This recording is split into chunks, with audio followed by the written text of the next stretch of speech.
வணக்கம். நான் சோதரர் சுதாகர். இந்த இரணைமடு குளத்தின் தண்ணி பிரச்சனை சம்பந்தமாக ஏற்கனவே கிளிநொச்சியான் ஏன் யாழ்ப்பாணத்தானுக்கு தண்ணி தர மாட்டான் என்ற அடிப்படையில் ஒரு காணொளி ஒன்றை போட்டிருந்தனர். நிறைய பேர் பார்த்துருப்பீங்கள், இல்லை பார்க்காத ஆக்கள் அதை தேடி பார்த்துக்கொள்ளுங்க. அதில் கிளிநொச்சியாக்கள் ஏன் யாழ்ப்பாணத்துக்கு தண்ணி தர மாட்டோம், இல்லை கிளிநொச்சி அதாவது இந்த இரணமடு குளத்தில் இருக்கிற தண்ணி இரணமடு அதை நம்பி இருக்கிற விவசாயிகளுக்கே போதுமானது அளவு இல்லை என்றது சொல்லியிருந்தன. அப்போ அதுக்கு அதை திரும்ப சொல்லாமல் நீங்கள் தேவையான ஆக்கள் அந்த காணொலியை தேடி பார்த்துக்கொள்ளுங்க. இல்லை இதில் இதில் முதலாவது அந்த காணொலி, இது ரெண்டாவதுன்னு சொல்லி போட்டுவிடுறேன். நீங்கள் அதில் பார்த்து அதை தெரிஞ்சு கொள்ளலாம். இப்போ யாழ்ப்பாணத்தில் தண்ணி பிரச்சனை இருக்குது என்று சொல்கிறது. இப்போ கன பேர் எழுதுகிற இல்லைன்னு சொல்லிச்சுன்னா, கதைக்கிற பேசுகிற ஒரு விஷயமாக இருக்குது என்னென்னு சொல்லிச்சுன்னா, இந்த இரணமடு குளத்தில் இருந்து வான்பாயிற தண்ணியை ஏன் யாழ்ப்பாணத்துக்கு தரக்கூடாது, அது மேலதிகமாக கடலில் போய் கலக்கிற தண்ணி தானே என்று ஆக்கள் சொல்லினோம். அப்போ இந்த வான்பாயிற தண்ணி எப்போ வருமென்று சொல்லிச்சோன்னால், நான் நினைக்கிறேன் கணக்க அந்த வடக்க சேர்ந்த ஆக்கள் இல்லைன்னு சொல்லிச்சுன்னா, யாழ்ப்பாணத்தில் வசிக்கிற வசித்த ஆக்களுக்கு வான்பாயிறதுண்டாலே என்னென்று தெரியாது. முதல்ல வான்பாயிறதுண்டா என்னென்று தெரிஞ்சு கொள்ளணும். ஒரு குளம் நிரம்பி, அதாவது கடும் மழை காரணமாக இல்லை போதிய அளவு மழை பெய்யுது, அந்த குளம் நிரம்பி ஒரு குறிப்பிட்ட அளவுக்கு மேலே அந்த நீர்த்தேக்கத்துக்கு மேலே இருக்கிற அந்த அதாவது தண்ணி வெளியேறதுக்கு வைக்கிற கதவுகள் இல்லைன்னு சொன்னால், இருக்கிற கட்டுக்க வழியால் அது போகிற தண்ணி தான் இந்த வான்பாயிற தண்ணி என்றது. அது இந்த 2024, 25 ஆரம்பத்தில் இரணமடு குளத்தில் 2 தரம் இந்த வான் பாஞ்சிருக்குது. இப்போ அதில் நிறைய தண்ணிகள் வீணாக போனதுன்ற கதை இருக்குது. இந்த தண்ணி ஏன் வீணாக போகுதுன்றது ஒரு பக்கம் இருக்க, அந்த தண்ணி ஏன் வீணாக போகக்கூடாது, இல்லாட்டி அது போகிறதால என்ன நன்மை தீமைன்றது தான் இது நான் இப்போ சொல்ல வர்ற விஷயம். இப்போ முதல்ல இந்த இரணமடுவால் வான்பாயிற தண்ணியை தர்றதுன்றது அதை வான்பாயிறது, அதை நான் சொன்ன மாதிரி அது மழை பெய்தால் மட்டும்தான் இந்த வான்பாயிறது நடக்கும். மற்றது அந்த தண்ணியை சேமித்து வைக்க இயலாது.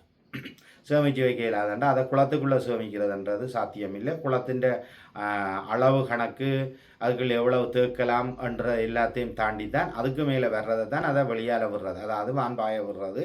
அப்போ குளத்துக்குள்ளே அந்த தண்ணி தேக்க இயலாது. அப்போ அதை வெளியால் ஒரு இடத்தை தேக்கலாமான்னு சொல்லி சொன்னால் அதுவும் சாத்தியமில்லை. இல்லைன்னு சொல்லி சொன்னால் இன்னொரு குளமுண்டை கட்டி தான் அதை தேக்கலாம். சரி, அந்த தண்ணியை யாழ்ப்பாணம் கொண்டு போகிறதுன்னு சொல்லி சொன்னால், அது வருஷத்தில் நல்லா மழை பெய்தால் ஒரு 2-3 நாளைக்கு ஓடும். இல்லைன்னு சொல்லி சொன்னால் ஒரு 2 தரம் பாஞ்சதுன்னா சரி, 2 தரமும் 5 நாள் 10 நாள் பாஞ்சா கூட, அப்போ வருஷம் 365 நாள்லேயே அது ஒரு 10 நாள் கூட இந்த வான்பாயிறது வான்பாயிற தண்ணி பாயாது.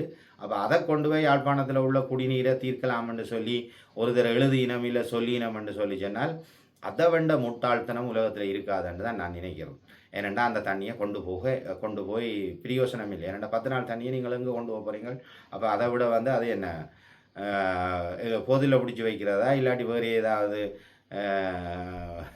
பாத்திரத்தில் பிடிச்சி வைக்கலாமான்னு சொல்லிச்சுன்னா இது ரெண்டும் இல்லை. சரி, அப்போ அது சாத்தியம் இல்லை. அதை அப்படி நீங்கள் அதை இதுவரைக்கும் இது தொடர்பாக ஒரு தெளிவில்லைன்னு சொல்லி சொன்னால் தெரிஞ்சு கொள்ளுங்க. வான்பாயிற தண்ணி என்றால் என்ன, இது எப்படி நடக்குது, இதால் இருக்கக்கூடிய நன்மை தீமைகள் என்னன்னு சொல்லி. மற்றது இந்த வான்பாயிற தண்ணியை நாங்கள் போய் கடலில் வீணாக கலக்குது, அநியாயமாக போகுதுன்னு சொல்லி ஆக்கள் சொல்கிறது. அப்போ இந்த வீணாக போகுதுன்றது எப்படி வீணாக போகும் என்று நீங்கள் சிந்திச்சிருக்கிறீங்களா? இந்த கடலில் அதாவது இந்த ஆற்று நீர்கள், மழை பெய்கிற நீர்கள் ஒரு குறிப்பிட்ட அளவு இல்லைன்னு சொல்லிச்சுனால் அது அந்த கடலுக்கே உரிய தண்ணி தான் நாங்கள் மறைச்சி வச்சு ஆறுகளில் தூக்கி வைக்கிறதும் இந்த குளங்களில் வைக்கிறதும் அது ஒரு கணக்கை தாண்டி போய் கடலில் கலக்கும். அது கடலில் கலக்கிற இடம் அது முகத்துவாரம், கடல் ஏரிகள் என்று சொல்லி இடங்கள் வந்து இருக்காது. ஒவ்வொரு இடத்துக்கு ஒவ்வொரு மாதிரி பேர். உதாரணமாக வந்து இந்த இரணமடு குளத்தில் இருந்து பாயிற தண்ணி வந்து ஆனரவு கடல் ஏரியில் போய் கலக்கும். அது முரசுமோட்டை, கண்டாவளை, பரந்தன் என்று சொல்லி இதுகளுக்குள்ளால போய் இந்த ஆனரவு கடல் ஏரி தான் நான் சொல்லக்கூடிய சுண்டிக்குளம், இல்லை அந்த சுண்டிக்குளம் என்ற அந்த அது கண்டாவளைக்கு பின்னால் கொம்படி என்று சொல்லி இப்படியான இடங்களில் தான் போய் கலக்கும். அப்போ இப்படியான இடங்களில் போய் கலக்கிற தண்ணி என்ன செய்யும்னு சொல்லி சொன்னால், அங்கே கலக்கைகளில் வந்து கடலில் இருந்து தரைக்குள்ளே வரக்கூடிய உப்புத்தன்மை, அதாவது வந்து வரக்கூடிய உப்புத்தன்மையை நடுநிலைப்படுத்துது, இல்லாட்டி கழுவி கொண்டு போய் கடலில் சேர்க்குது ஒன்று. மற்றது அதில் இருக்கக்கூடிய இந்த அடித்து கொண்டு போயகளில் இதில் வந்து கஞ்சல்கள், குப்பிகள் நிறையவே வந்து போய் கடலில் கலக்கும். இதுகளெல்லாம் என்ன செய்யும்னு சொல்லிச்சுன்னா, இதுகளெல்லாம் வந்து இந்த கடல்வாழ் ஜீவராசிகளுக்கு உணவாக வந்து அமையும். அப்போ கடல்வாழ் ஜீவராசிகளுக்கு உணவாகவும் இது போய் கிடைக்கும். அதே நேரத்தில் வந்து இந்த கடல் தண்ணீண்ட, அதாவது இந்த கடல் ஏரியில் இருக்கக்கூடிய உப்பு சமநிலைப்படுத்துகிறபடியாக தான் இந்த இறால், நண்டு, மற்ற மீன்களின் இனப்பெருக்கம் எல்லாம் அங்கே தான் நடக்கிறது. உதாரணமாக பார்த்தீங்களன்னு சொல்லிச்சுன்னா, கோடை காலத்தில் வந்து அந்த ஆனரவு கடல் ஏரி வத்தி போயிருக்கும், மாரி காலத்தில் வந்து அது நிறைஞ்சிருக்கும். அப்போ கடலே வந்து நிறையுதுன்னு சொல்லி சொன்னால் அதில் ஏதோ ஒரு விஷயம் இருக்குது. என்னென்னு சொல்லி சொன்னால், இந்த நம்மளோட குளத்தின் அந்த குளத்தின் தண்ணி போய் இந்த கடல் நிறையிற அளவுக்கு இல்லை தானே. அப்போ சுத்த வர பெய்கிற இதுகள், மழை நீர்கள் வந்து கடலில் போய் இருக்கைகளில் வந்து இது பண்ணை கடல், அதை சுற்றி இருக்கிற இடங்களிலும் வந்து இருக்குது. யாழ்ப்பாணம் வந்து கணக்க அந்த கடல் ஏரிகள் வந்து உள்ள ஒரு இடமாக இருக்குது. அந்த கடல் ஏரிகளில் வந்து இருக்கக்கூடிய இந்த மீன் வளம் வந்து பாதிச்சிடும். இப்போ நாங்கள் இதை வந்து ஒட்டுமொத்தமாக கடலில் போய் கலக்காமல் நிப்பாட்டினால், அதே நேரத்தில் வந்து கடல் தண்ணியும் வந்து உப்பு கூடிடும். உப்பு கூடிச்சுதுன்னு சொல்லிச்சுன்னா ஆனரவில் உப்பளமே இருக்குது. அப்போ அங்கால அந்த சுண்டிக்குளம் இல்லைன்னு சொல்லிச்சுன்னா தாளையடி இந்த பக்கங்களில் இருக்கக்கூடிய மீனவர்களின் அந்த இடங்களில் வந்து இந்த மீன் உற்பத்தி இல்லாதபடியாக வந்து எங்களுடைய மீன் வளம் வந்து அழிஞ்சு போயிடும்.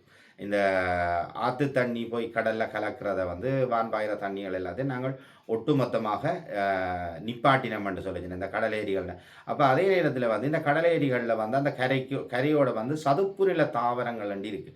இந்த சதுப்பு நில தாவரங்களும் வந்து பெரிய ஒரு பாதுகாப்பை தான் செய்யுது. இதுவும் வந்து ஒரு அரணாக செயல்படுகிறது.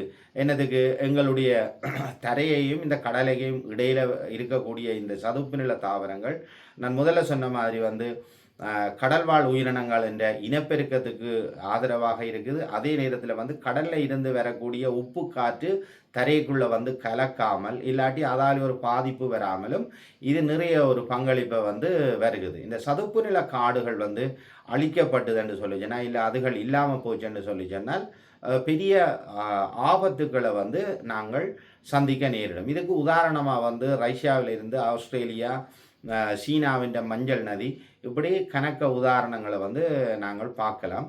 நீங்கள் இதில் ஆர்வம் உள்ள ஆக்கள், மற்றது நான் சொல்கிற விடயங்களில் நம்பிக்கை இல்லாத ஆக்கள் இன்றைய காலத்துக்கு வந்து நீங்கள் இருந்த இடத்திலேயே வந்து கூகுளுக்குள்ள இது சம்பந்தமாக தேடினீங்கள்னு சொல்லி சொன்னால் சதுப்பு நில காடுகள் உண்டோ இல்லையென்று சொல்லி சொன்னால் மஞ்சள் நதியால் ஏற்பட்ட பாதிப்பு, கடல் தண்ணி வந்து ஆற்றுல போய் கலக்காட்டி என்ன நடக்கும் என்றதை வந்து தெரிஞ்சு கொண்டு அது தொடர்பான ஒரு கருத்தை வந்து நீங்கள் முன்வையுங்கோ.